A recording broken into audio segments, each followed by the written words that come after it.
ഇപ്പോൾ അബ്ദുൽ സമദ് പൂക്കോട്ടൂർ മാധ്യമങ്ങളെ കാണുന്നു, അതിലേക്ക്. പണ്ഡിതൻ ഇങ്ങനെയൊക്കെ പറയുന്നതിൽ ഒരു അനുചിതയില്ല. അത് ഞാൻ മനസ്സിലാക്കിയിടത്തോളം ഹൈന്ദവ ദർശനം അനുസരിച്ച്, ഉദാഹരണമായി ശൈവപുരാണമൊക്കെ അനുസരിച്ച് ആദിപരാശക്തിയുടെ യഥാർത്ഥ അവതാരമാണ്, പൂർണ്ണാവതാരമാണ് പാർവതി. ശിവൻ ഒരു ആത്മാവ് അല്ലെങ്കിൽ ഒരു ശരീരമാണെങ്കിൽ ശക്തി എന്ന് പറയുന്നത് ശരിക്കും പാർവതിയാണ്. അപ്പോൾ പാർവതിയെ ആദരിക്കുന്ന, ബഹുമാനിക്കുന്ന ഒരുപാട് ആളുകൾ നമ്മുടെ സമൂഹത്തിലുണ്ടാവും. അവരൊക്കെ വേദനിപ്പിക്കുന്ന തരത്തിൽ ഇത്തരമൊരു പരാമർശം നടത്തുക എന്നത് ഇസ്ലാമികമായി ചിന്തിച്ചാൽ അത് ഖുർആനിലൊരു വചനമുണ്ട്, വലാ തസുബ്ബുല്ലദീന യദ്ഊന മിൻ ദൂനില്ലാ എന്നുള്ളത്.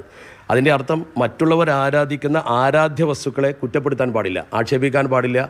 അവിടെ അങ്ങനെ ഒരു വ്യംഗ്യമായെങ്കിലും അല്ലെങ്കിൽ ഇനി എങ്ങനെയാണെങ്കിലും അദ്ദേഹം അങ്ങനെ പ്രയോഗം നടത്തിയത് ഖേദകരമായി പോയി എന്നാണ് എൻ്റെ അഭിപ്രായം. കാരണം അത് മറ്റു മതസ്ഥർ ഇഷ്യൂ ആക്കാതിരിക്കട്ടെ, നിങ്ങളത് ഓൺ ചെയ്യരുത്. കാരണം അത് ഓൺ ചെയ്താൽ നമ്മുടെ നാട്ടിൽ നിൽക്കുന്ന മതസൗഹൃദത്തെ ബാധിക്കുമെന്ന് മാത്രമല്ല, സമസ്ത എന്ന് പറയുന്ന ഇക്കാലം അത്രയും അന്തസ്സോടെ നിലനിൽക്കുന്ന ഒരു വലിയ പ്രസ്ഥാനം 100 തികയുന്നൊരു പ്രസ്ഥാനമാണ്. മാത്രമല്ല സമസ്തയുടെ ഒരു പാഠപുസ്തകത്തിൽ തന്നെ പഠിപ്പിക്കുന്നുണ്ട് ഹുബ്ബുൽ വത്തൻ, സ്വരാജ്യ സ്നേഹം. നിങ്ങൾക്കറിയാമല്ലോ, 10,000-ൽ പരം മദ്രസകളുണ്ട്, 1,00,000 മുഅല്ലിമീങ്ങളുണ്ട്.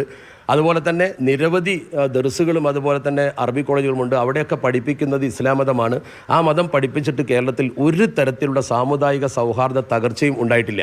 അത്തരമൊരു സാഹചര്യത്തിൽ ഏറ്റവും കൂടുതൽ മദ്രസ നടത്തുന്ന ഒരു പ്രസ്ഥാനത്തിൻ്റെ തലപ്പത്തിരിക്കുന്ന ഒരാൾ തന്നെ ഇങ്ങനെ ഒരു പരാമർശം നടത്തുമ്പോൾ, അത് അദ്ദേഹം ഏതർത്ഥത്തിൽ പരാമർശിച്ചതാണെങ്കിലും ശരി, അന്യമതസ്ഥരെ അത് വേദനിപ്പിച്ചിട്ടുണ്ടെങ്കിൽ ഞാൻ സമസ്തയുടെ ഒരു പ്രവർത്തനം എന്ന രീതിയിൽ ഞാനതിൽ ഖേദം പ്രകടിപ്പിക്കുന്നു.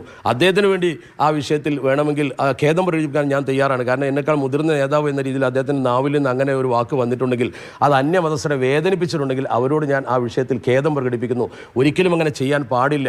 കാരണം അത് സമസ്തയുടെ ക്രെഡിറ്റിനെ ബാധിക്കും, ഇക്കാലം അത്രയും സമസ്ത പുലർത്തിപ്പോകുന്ന അന്തസ്സിനെ ബാധിക്കും.